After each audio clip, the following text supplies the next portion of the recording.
Sejam muito bem-vindos. Está aberta mais uma sessão das novas crónicas da Idade Mídia, segunda temporada. Eduardo Oliveira e Silva, Luís Marinho, Luís Marques e Rui Pego. Esta segunda-feira 28, meus amigos, a rádio voltou a produzir uma revolução social. Não faço por menos. Milhares de portugueses correram para as lojas para comprarem rádios de pilhas, como o Luís Marinho tem ali um, os chamados transistores, na altura, como se chamava, os transistores, que esgotaram rapidamente. Eu próprio tive essa experiência no meu bairro. Todas as lojas, incluindo lojas dos nossos grandes amigos chineses, também estavam esgotados os aparelhos, ou foram para os carros que já estavam estacionados para ouvir aquilo que estava a passar. As rádios nacionais desformataram completamente as programações e produziram emissões especiais com informação permanente, credível, sem alarme, seguramente sem alarme. Esse foi talvez o fator que mais me impressionou. Nenhum alarme no tom, na forma de facto ficou claro, se dúvidas existissem, e há muitas pessoas que ainda tinham dúvidas, quem tem relação com esta e proximidade com este meio sabe que a rádio é um fator absoluto de coesão nacional e que nestas situações de emergência é absolutamente insubstituível porque é autónoma.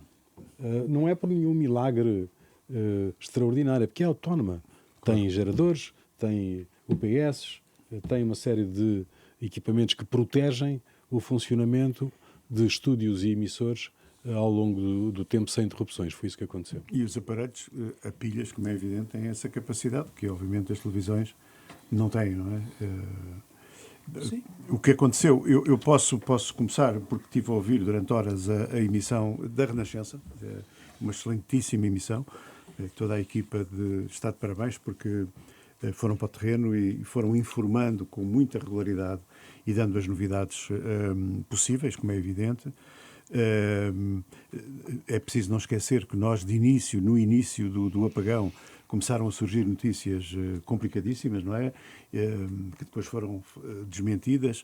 Já vinha uma informação que vinha da Comissão Europeia, que a senhora von der Leyen teria dito que isto era um ataque à soberania europeia, etc, etc, etc. Depois tudo isso veio a ser desmentido. E o que se conseguiu, de facto, a nível e eu estou a dizer desta emissão porque foi a única que eu ouvi, foi, de facto, nós podermos acompanhar a evolução dos acontecimentos. Portanto, a equipa desdobrou-se muito bem, foi muito também teve algum cuidado na transmissão das informações. E no meio de tudo isto surge uma notícia que eu penso, quase garanto que foi em primeira mão, a notícia da Aura Miguel a dizer também que já havia data para o início do conclave, que era o dia 7 de maio. Portanto, digamos que a Renascença esteve, digamos, em alta nesta transmissão. Luís Marques, Eduardo. Eu dou a primazia aos monstros da rádio, que eu não sou, não é? O grande monstro, como os monstros da rádio estão aqui três. O monstro louro. Eu ouvi a Renascença, mas também a Antena 1, que teve muito bem, e a Rádio Observador. Outras que fui apanhando também me pareceram bem. Mas aqui a questão substancial é nós lembrarmos que, por acaso, aqui falámos há 3 semanas exatamente desta necessidade das pessoas terem um rádio de pilhas guardado. E outra coisa que é importante e que na altura também se sublinhou é que os próprios telemóveis podem ter sistemas de rádio FM. Os mais antigos tinham, não é? Os mais antigos. Eu, por exemplo, tive um há pouco tempo, que, enfim, pifou, mas acontece. Tive que o mandar vir dos Estados Unidos porque lá é muito corrente terem ainda. E aquilo, o que serve de auricular serve de antena. E, portanto, o que eu acho é que, digamos, quem se preocupa com as questões de proteção civil tem que olhar para estas, porque amanhã pode voltar a acontecer com outra natureza qualquer. Com outra coisa qualquer, não é? Que seja disruptiva, como este caso da... E até para ouvir os relatos de bola, porque não diz ele. Sim, exatamente, claro. Para ouvir o Sporting só. Para ouvir o Sporting. De resto eu vou sugerir que Luís Marcos ainda usava o transistor. Muitas vezes eu nós vejo- encomendemos rádios com pré-sintonia, não é? Só com o relato do Sporting, por exemplo. É como as Só televisões com só a parte devia... do Sporting, só com a parte quando o Sporting tem a bola. Meu bem, memória só devia dar o 7-1 do Sporting. Eu lembro-me bem que há muitos anos, nos estádios, Eu tentei isso, mas não me... nos estádios de futebol era muito Mais comum adiante falamos. haver pessoas a ver o jogo e a ouvir E a ouvir, o sim, gol. Sim. Com o tijolo na orelha, Com não é? tijolo, não era tijolo, era um rádio. Era isso que pequeno, tens não é? aí acima este da rádio mesa. que tenho aqui, que me foi oferecido pelo meu amigo Oliveira Silva há mais de 30 anos. E ainda está funciona? aqui a funcionar. Ainda funciona. Está aqui a funcionar. Uma categoria. É uma coisa fantástica. Luís Marques. Bom, posso acrescentar, não me dá a acrescentar muito mais, só enfim, o elogio à rádio e ao trabalho dos nossos colegas da rádio é todo merecido. Aconteceu-me, como é que eu apanhei isto? Apanhei isto a entrar em Lisboa, curiosamente, na segunda-feira, sintonizado na rádio, na RDP, na Antena 1, quando eles começam a dizer que havia um apagão e a dizer, atenção, que não há semáforos. Portanto, eu quando entro na segunda circular, vinha de Pombal, quando entro na segunda circular, já não havia semáforos. Portanto, eu começo a apanhar o caos do trânsito na segunda circular, que por acaso não foi propriamente um grande caos. Cheguei a casa sem grandes problemas. E foi pela Antena 1 que eu fui sabendo isso e percebi, durante o percurso até casa, como eles adaptaram a emissão, portanto, a uma situação. Eles reagiram bem e de forma muito rápida e começou-se a ter uma noção da amplitude, portanto, que não era um simples apagão, era uma coisa muito mais grave, e eles foram, portanto, fazendo aí um bom trabalho. Depois tive aqui um problema que tinha um rádio, portanto, eu ouvi, portanto, aqui as indicações do nosso amigo Edi, mas fui ver se tinha rádio em casa e de facto tinha um rádio em casa, só que o meu rádio não é pilhas. Portanto, eu fui daqueles que andou a correr para o carro para ouvir a emissão, sendo que no meu caso não era correr, era descer de 3 andares e subir de 3 andares. Portanto, assim foi, portanto, eu não necessitei de ir ao ginásio nesse dia e no dia a seguir, e tive bastante tempo no carro a ouvir a rádio. Boas emissões, quer da Rádio Renascença, que já foi elogiada e bem, da RDP, que eu continuo a ouvir, Antena 1 bem. Descobri a Rádio Observador, que eu raramente ouvia, e fui, como ia fazendo, sintonizando, fazer zapping. O zapping é para a televisão, mas eu vou utilizar aqui a palavra para a rádio. Fui ouvindo também o Observador, a TSF também, e percebi que o Observador melhorou bastante em relação àquilo que eu conhecia. Portanto, uma boa emissão, com dinâmica, com muita informação. E portanto, todas elas responderam bem e estão de parabéns, e de facto mostra como a rádio é muito importante, embora levante outras questões que abordaremos a seguir relativamente à comunicação e às comunicações. Portanto. Sim, já lá iremos. Deixem-me só dizer duas coisas. Uma, que tem a ver com a decisão tomada pelas direções da Rádio Pública de estabelecerem um simultâneo de todas as rádios. Sim. Todas as rádios tomaram a mesma emissão e, portanto, difundiram a mesma emissão. Mas foi bom. Antena 1, 2, 3, Foi. África Internacional, todas elas estavam a emitir o mesmo produto, o mesmo serviço, o que me pareceu uma coisa sensata. Por causa na televisão, desculpa lá de interromper, na televisão a TVI fez a mesma coisa à noite. Curiosamente, foi a primeira. Com a SIC Notícias e Não, a TVI com a CNN. Com a CNN, Não sei se foi em simultâneo, não reparei. Mas teve uma informação. Não, foi toda a noite. Portanto, ou seja, enquanto que a SIC manteve a programação normal, a TVI não fez isso. Portanto, enfim, não lhe correu para. Quer dizer, não lhe correu. Não, por acaso correu-lhe bem, mas por outros motivos, não foi por causa disso. Porque não houve audiências à noite, depois também já podemos falar disso. Assim. Muito bem, já lá iremos. Deixa-me só falar aqui do nosso Ministro Pinto Luz das Infraestruturas, que disse uma coisa, e vou citar: a rádio foi talvez o sistema de comunicação mais resiliente.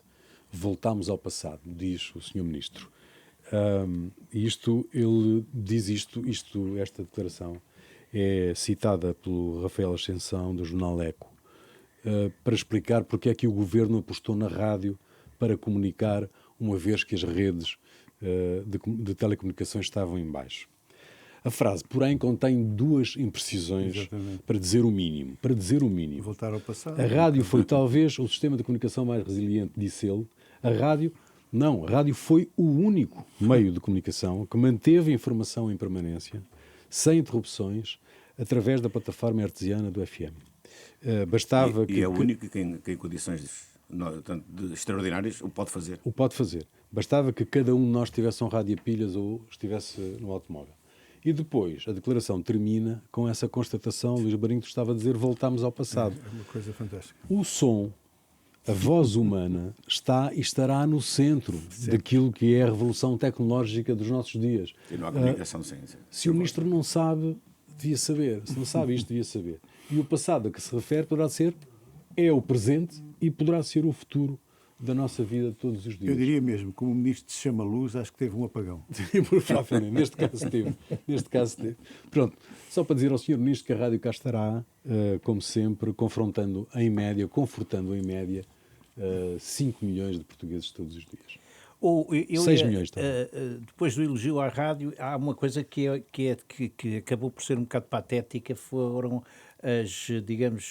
os regozijos da televisão por terem estado no ar, porque não estavam no ar praticamente em lado nenhum, a não ser nem alguns telemóveis, enquanto os telemóveis tinham energia. Sim, não é? sim, sim. Portanto, também, por acaso, eu não mas foi concordo um esforço, contigo. mas foi um Sim, não esforço. concordo contigo. Não, o Acho esforço que foi também bom, há um louvável. esforço. Não, Acho que é um grande ó esforço Luís, também dos o que nossos eu digo colegas da é, televisão. a verdade é que passado um bocado não havia Pois não, televisões. pois não. Portanto, Só mesmo em algumas plataformas, não sei quais. Não havia lá nenhum. Não apanhei nada. Não, a CNN, eu vi Mas também ontem ou confesso hoje que- a CNN Portugal a dizer que tinha contactado 650 mil pessoas, não sei 650 mil como. pessoas durante aquele período, através do áudio digital. Sim, entre as 11 do áudio. entre as 11 e Tá bem, do 23 áudio, e... do áudio, com Agora, certeza. Agora, não, A com a rádio imagem não. contacta Não é? diariamente em situação normal Fundou e mais 6 nada. milhões de pessoas todos os dias, em média. Portanto, A natureza do meio não permite isso. exatamente. Bom, mas como é que andou o governo no meio disto tudo? Utiliza um Não pouco a sei se rádio, posso- utiliza um posso pouco a começar rádio. eu ou podia não. ter- Eu acho que o governo, dentro das circunstâncias objetivas em que estávamos a viver, e tendo em conta aquilo que foi, ou seja, uma avaria que se prolongou apenas por 10 horas,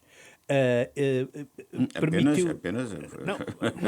Ó, Luís, Apenas sim, mas 10 horas estou a é muito dizer, tempo, não não é? teve a amplitude de uma catástrofe, de qualquer Não, foi coisa. uma catástrofe. Não, desculpa lá. Não, mas, lá 10 vem. horas para tanto.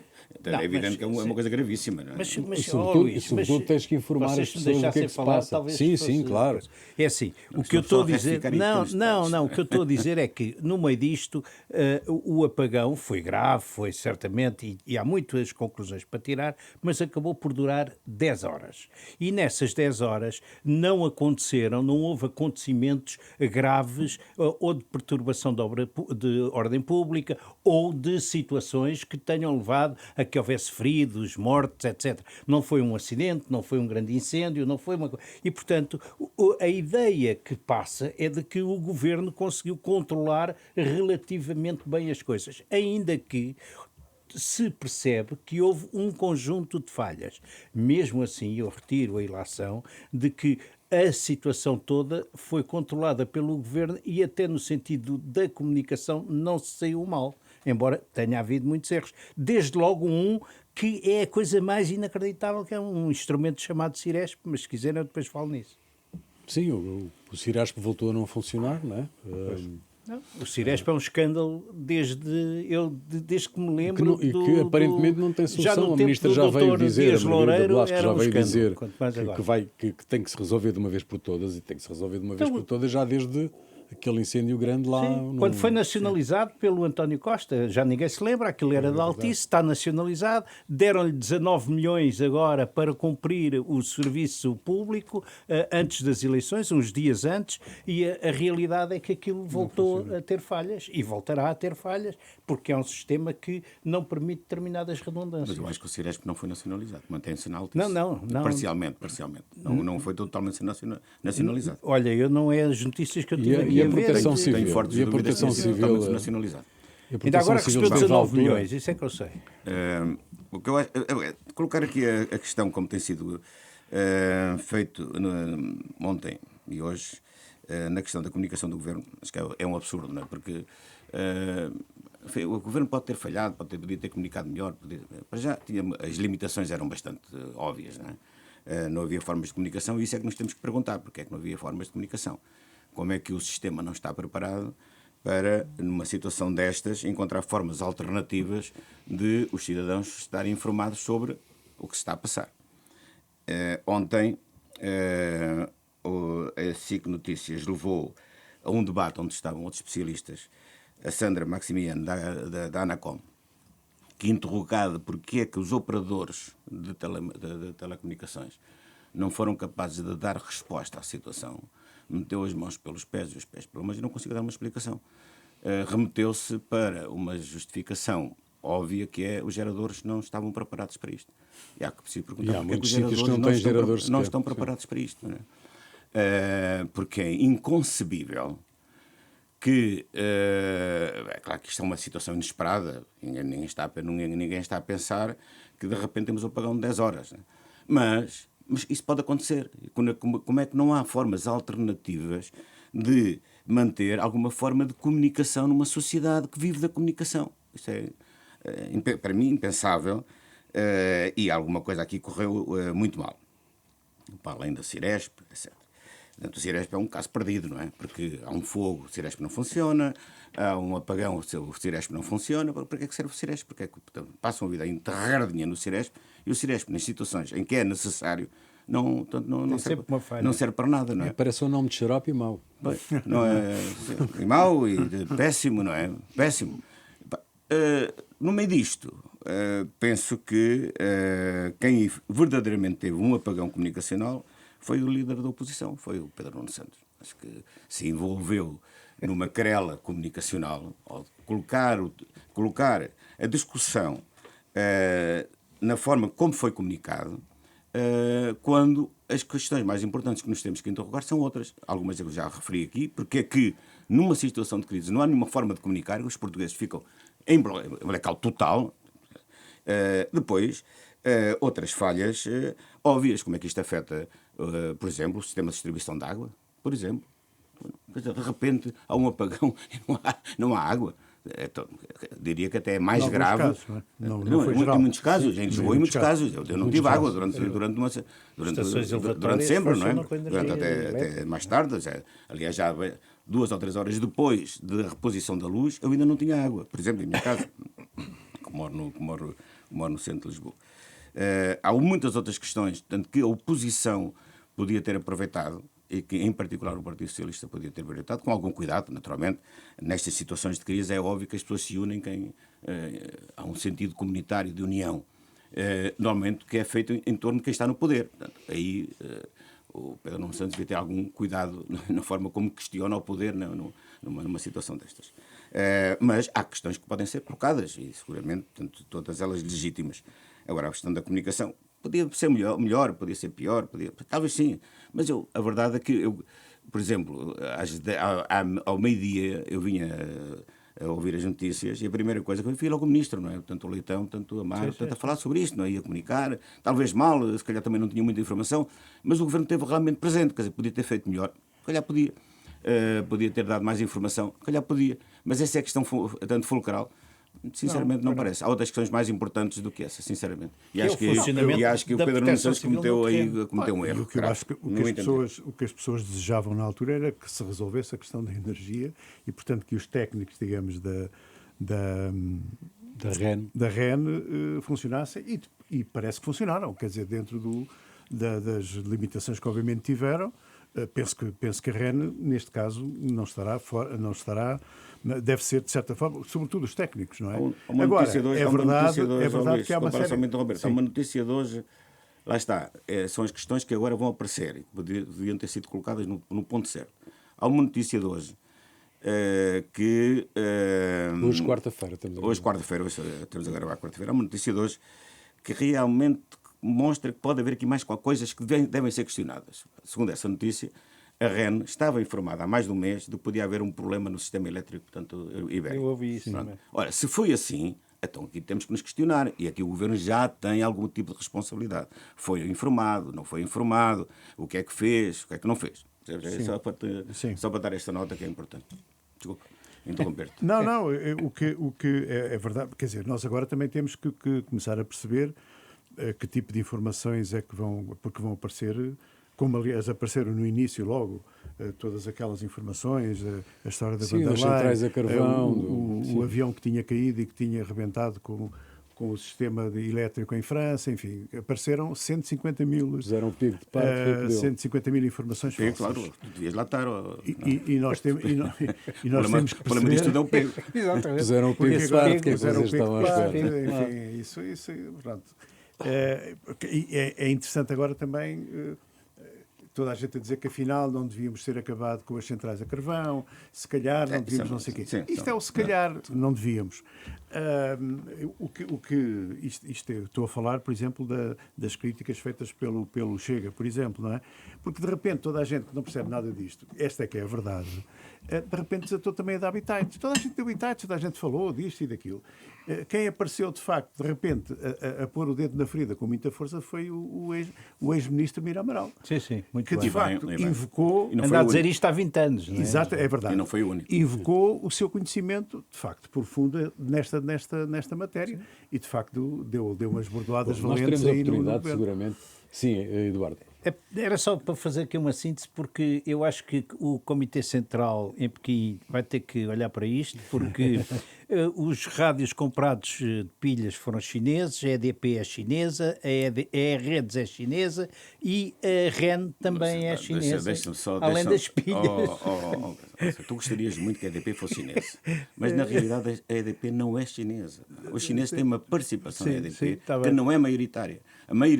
O capital maioritário da EDP... E a REN? Também não é maioritário. Não? Não.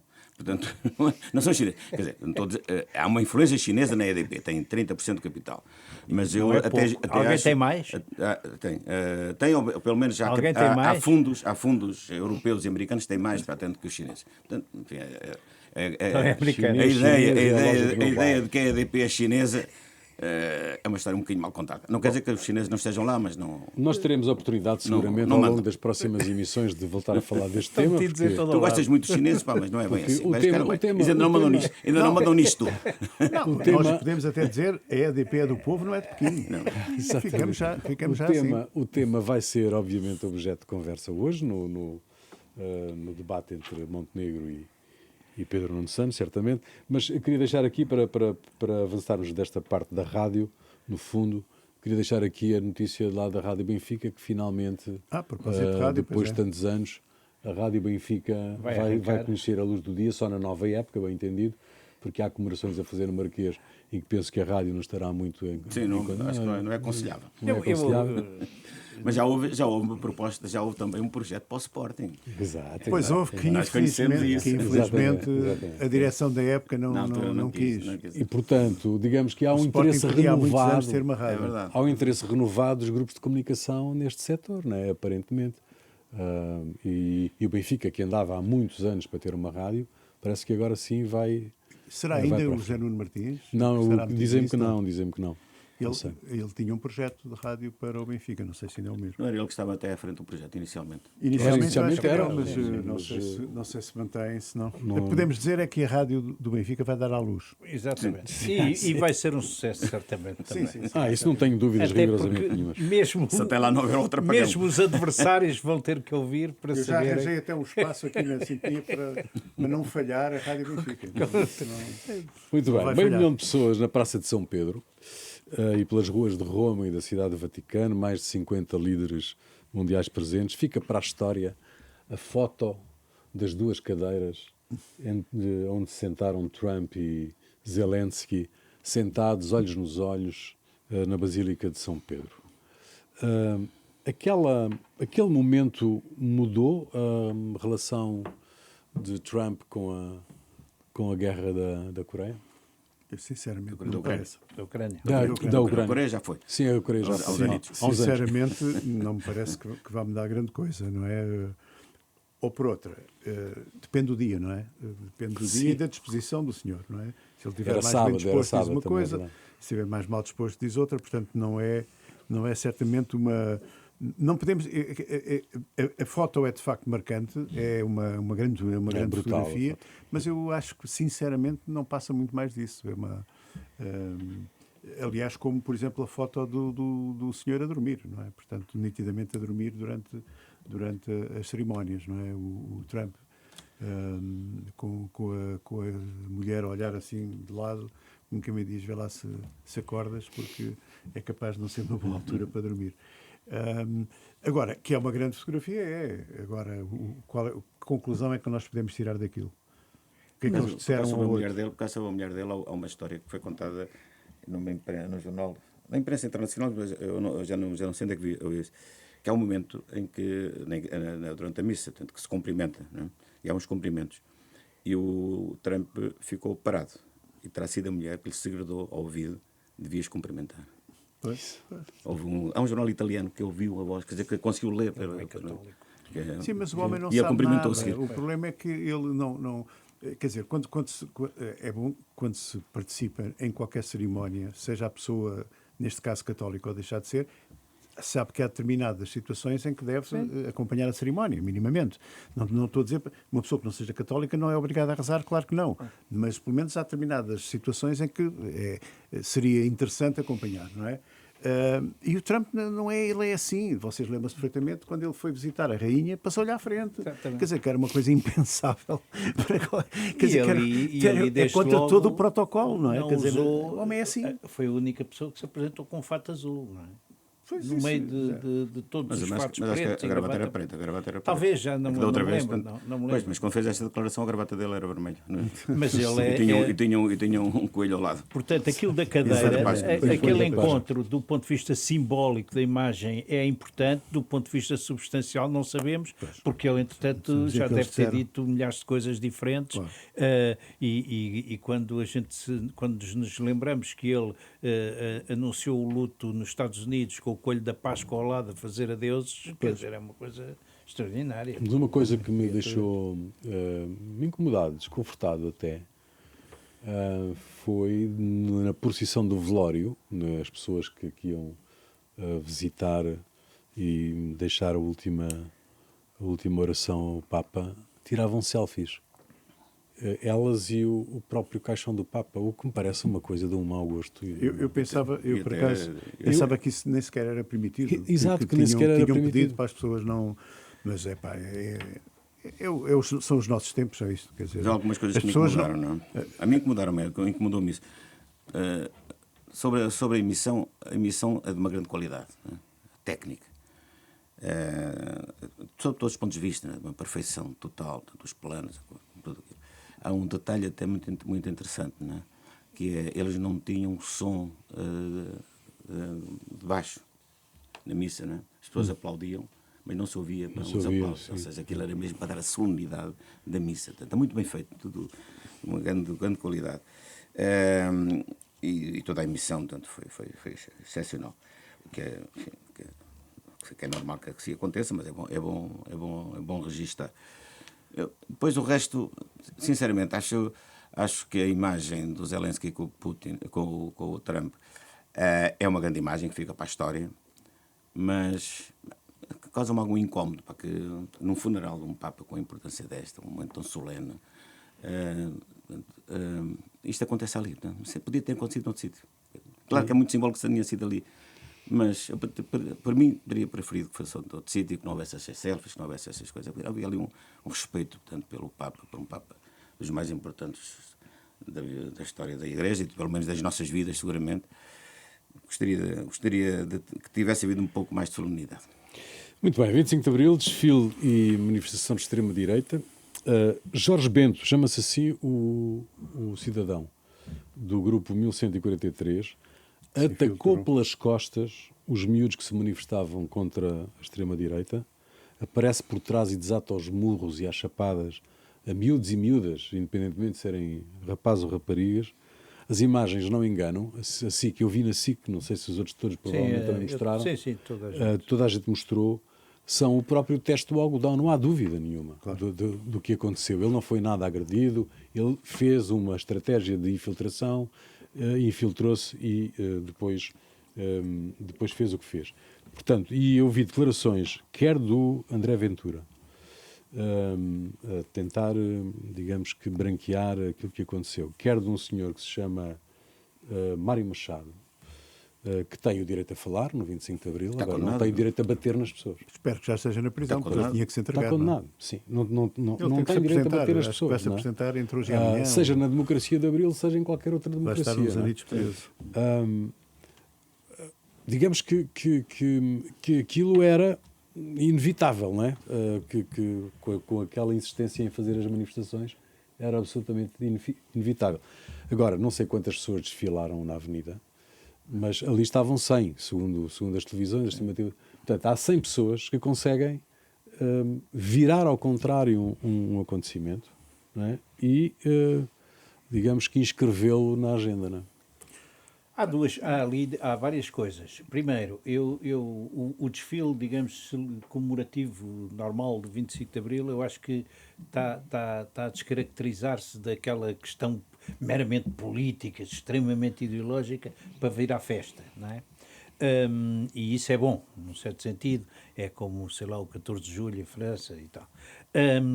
Mas relativamente a esse grupo de extrema-direita, aqui a atitude é de provocação, mas sobretudo é uma provocação pensada para atrair os média, não é? Tudo aquilo é montado e encenado para terem os jornalistas em cima. A questão depois é saber se o jornalismo tem de lá estar ou não tem. A meu ver, tem. Mas é pena que tenha que estar, não é? Porque também não vejo como é que podia-se não estar. Depois há ali aquela situação em que todas as televisões estão lá e nenhuma sai, portanto ficam lá todas, não é? Não sei, mas o Luís Marques e o Luís Marinho sabem muito mais disso que eu, nesse ponto, não é? Como é que se lida com isto, não é? É um bocado difícil de lidar. Aquilo, o acontecimento tem que ser coberto, como é óbvio, não é? É lamentável. E foi provocado. Aquilo é uma provocação pensada clara, exatamente claro. para o efeito que acabou por ter. Eu já disse aqui a semana passada que me parece que a polícia andou mal neste processo. Não devia ter permitido inicialmente, não devia ter tido dúvidas como teve inicialmente relativamente à manifestação que foi convocada e depois foi proibida, só mais tarde, não é? Devia ter dito logo, e não podiam fazer ali, ou sempre fazer para outro sítio qualquer, ali não. E se isso tivesse sido feito logo do princípio, no início, se calhar, não tínhamos chegado a este ponto. Eu sou um bocadinho mais pessimista. Eu acho que eles iriam encontrar uma forma qualquer de se cruzar. Porque a ideia era mesmo cruzar-se, porque se estivessem sozinhos não tinha tanta graça. Devia ter sido proibida para ali, então vocês querem fazer, vão fazer para Almirante Reis? Não, também não. Também se calhar não. Para o Lumiar. No Lumiar, ou sítio qualquer, não é? Pois, em Benfica, depois há por exemplo. Contra-Manif que também ia para lá. É bom que também não eram ingênuos. Também é bom termos. Eles fizeram de propósito. É bom termos a noção que, de facto, os contra-manifestantes também estavam lá para... Não eram... Pronto. Nem os deviam ter deixado entrar. Não eram carmelitas descalças. Não é? Agora, há ali uma coisa que é... estes grupos estão muito bem organizados e tendem com estas situações a criar adeptos, não é? Isto tudo, no fundo, é uma versão política do oliganismo. Nem sei se não são os mesmos, páginas tantas, quer dizer... Alguns são capazes de acumular. Mas são minorias. Acredito que alguns acumulam. São minorias. Sim, por enquanto são. São grupos muito minoritários. São pequenos bandos, não é? Na realidade. Não é? Exato, naquele caso eram 100 que resolveram aquilo e viraram as agendas todas. A particularidade é que são violentos. Não é preciso reconhecer uma coisa. A polícia não teve contemplações. Também temos que reconhecer isso. Quer dizer, não permitiu grandes confusões ali. Foi apanhar os cabecilhas, foi impedir que houvesse ali mais grandes confusões. Portanto, não houve. A polícia acho que foi eficaz no sentido de conter um bocado, porque aquilo podia ter sido uma batalha campal, não é? E não foi. A única dúvida é se não podiam ter evitado isso. Se chegasse a esse ponto. Ali o que era difícil... para outro sítio, íamos ter os outros indivíduos lá, eu não sei, sinceramente. Porque a concentração deles depois, ali no Lar de São Domingos, já estava quase ao abrigo do pedido de manifestação da manifestação sobre o 25 de Abril, porque a polícia não podia manifestamente intervir num grupo de pessoas que se vai juntando, porque ali já não era uma manifestação formal, eles juntaram-se ali exatamente para fazer a provocação. Contornaram a lei. Bom, estamos a caminhar rapidamente para os enigmas. Sondagem do Expresso, sexta-feira, 25, portugueses preferem um governo de maioria absoluta, 58%. Que é uma novidade, aliás. Exato. Sondagem para o público RTP Antena 1 da Católica esta terça-feira, portanto ontem, registra um crescimento da AD em relação ao PS, uma vantagem de 6 pontos, que não é tão extraordinária assim, mas que são 6 pontos, e 6 pontos são 6 pontos. O governo é mal, na sondagem do Expresso, o governo é mal avaliado, só em 2 itens, educação, salvo erro, e ambiente, é que tem uma avaliação positiva, mas mesmo assim parece que as coisas começam a caminhar no sentido de a AD ter uma possibilidade de um bom desempenho nas eleições. O debate desta noite, estamos a gravar quarta-feira, o debate desta noite pode ter impacto aí? Eu tenho fortes dúvidas. Acho que neste momento há uma tendência clara, que é a vitória da AD, e não vai alterar muito. Que na realidade nós estamos numa campanha eleitoral muito atípica, não é? Porque não parece que haja campanha eleitoral, tirando as televisões. De resto, aconteceu tanta coisa durante este período. Foram os feriados, em que as pessoas querem que nem um chanteio, não é? Morreu o Papa, há um apagão, vai haver um conclave, há uma final de campeonato emocionante com o Sporting claramente à frente e praticamente campeão. Quem é que tem paciência e cabeça para estar a ouvir as políticas em campanha eleitoral? Mas quem é que tem paciência para isso? Não é? A maneira que estas eleições ocorrem num período muito característico e muito singular das campanhas eleitorais que já todos vivemos no passado, em que havia uma tensão, não há nem sequer há grandes causas, não é? O governo não tem nada para apresentar de novo, a oposição também não, tirando algumas diatribes do Ventura e já nem sei de quem, de resto não há assim grandes novidades, não é? Portanto, isto vai tender para ficar mais ou menos tudo como está. As eleições, o que é que dá essas sondagens? Houve uma da Pitagórica e uma da Católica, tu referiste a da Católica. A Pitagórica dá mais ou menos a mesma coisa, portanto, uma vantagem até mais substancial para a AD de 7 pontos sobre o Partido Socialista, mas há um dado mais relevante que isto tudo. É que nas duas sondagens, somando os partidos da direita e comparando com os de esquerda, a diferença é brutal. Portanto, porque na Católica os partidos da direita todos somados, contando o Chega naturalmente, dá 57% do total. Na Pitagórica dá 57,4%, enquanto que a esquerda tem 39% e 39,7% respectivamente. Ou seja, o PS, mesmo que ganhe as eleições, não pode governar. Portanto, mas sem Chega... Não, com Chega. Senão, sem Chega, a direita moderada é mais fraca que a esquerda. Sim, é verdade, mas a verdade é que é a direita, não é? O problema não é tanto para... Também é para a direita, naturalmente, também é para o Luís Montenegro, como é evidente, mas é pior para o Pedro Nuno Santos, a não ser que haja uma aliança impensável entre o Partido Socialista e o Chega. Ninguém está a pensar numa coisa dessas. Ninguém está a pensar nisso. Ninguém imagina uma coisa dessas. Mas nas circunstâncias em que está, quem está em piores circunstâncias para governar, apesar de tudo, no caso de vencer as eleições, que me parece muito difícil, é claramente o Partido Socialista. Mas vocês têm alguma expectativa em relação a este debate desta noite? Não, eu pessoalmente não. Enfim, a questão do apagão pode ter introduzido aqui. Duvido, vamos ver como é que o Pedro Nuno Santos vai gerir isso, não sei. Duvido também. São areias movediças porque não é um mau tema para o governo, não é? A saúde é nitidamente a questão mais complexa para o governo. E a questão do Spino Viva pode levar com o efeito boomerang de outras coisas, não é? Ainda hoje basta ver o tal e qual. E, portanto, quer dizer, não sei, acredito que não vai ser decisivo isso. Eu acredito que vai, como diz o Luís Marques e muito bem, vai acontecer muita coisa até às eleições. E estas sondagens registram 15% de indeciso. Não, desculpa, é um bocado isso. Vamos ter o conclave a partir do dia 7 e podemos ter um novo Papa ainda antes das eleições.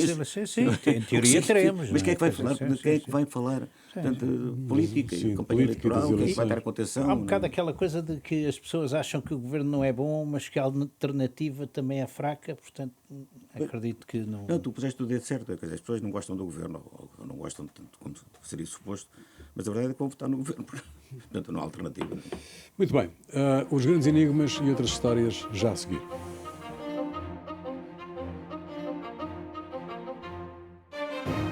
Os grandes enigmas e outras histórias, quem quer começar? Eu começava porque o meu enigma não é bem um enigma, é mais um apelo, que é o seguinte. Nós tivemos um apagão, que obviamente afetou toda a gente, mas há aqui uma comunidade que ficou completamente sem informação, rigorosamente nenhuma, que é a comunidade surda. E temos que pensar neles porque são cerca de 100 mil, não é? São cerca de 100 mil pessoas com graves problemas auditivos. É evidente que não é fácil arranjar um mecanismo que consiga dar informação a pessoas surdas, não é? Porque as pessoas que ouvem têm a rádio e a rádio resolve o problema para as pessoas surdas. Sem televisão, portanto, sem telemóvel e obviamente, sem possibilidade de ouvir rádio, estão completamente desprevenidas. Eu recebi enfim, algumas informações dessa comunidade. Eles sugerem, portanto, eles dizem, de facto, estivemos sem luz, sem internet, sem som e nós surdos sem informação, não é? A rádio continuou a falar, mas nós não ouvimos nada. Pois, isso é óbvio, não é? Sugerem, isto é se existisse um transmissor que desse alertas visuais, texto em tempo real, vibração e até língua gestual portuguesa. Lançam esta ideia, não sei... Não é impossível. Pois, exatamente, lançam aqui esta ideia, porque naturalmente alguma empresa que possa pensar nisto, porque de facto é uma comunidade grande que fica completamente indefesa numa situação destas. Eu já agora quero registar que o nosso presidente foi vítima também do apagão, ele próprio se apagou. O que é uma novidade, em praticamente 10 anos de mandato. Já me tirou o enigma. Agora que falas de... E, portanto, o que há aqui a registar é que um presidente que esteve ligado à corrente durante 9 anos, de repente não descobriu as pilhas para tanto poder fazer o resto do seu mandato. Era uma graça. Irresistível. Sacaste um enigma, mas era o mesmo. Mas eu já tenho aqui outro. O meu enigma é... Então ainda bem que falei primeiro que eu não tinha alternativa. O meu enigma é quem é o professor Pardal da política internacional.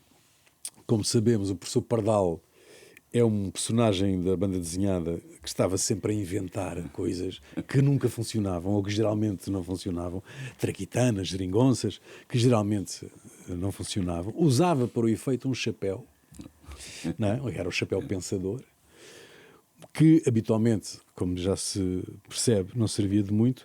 Quem é o líder mundial? Pergunta para $1 milhão. Quem é o líder mundial que usa um chapéu, no caso um boné? Um boné. E que é o professor. Adiante, depois dão a resposta na próxima semana. Deixa-me pensar, agora sim de repente apanhaste-me desprevenido. Eu imagino que seja. Mas eu vou dar aqui uma definição. Lembra-se aquela definição sobre o pato, como é que é um pato, não é? A minha definição sobre o Trump é: se age e se apresenta como um palerma, se fala como um palerma, se atua como um palerma, é porque provavelmente é um palerma. Portanto, Um isso palerma não é um rico. enigma, não é? Não é um palerma rico, apesar de tudo. Não, é um rico palerma e um palerma rico.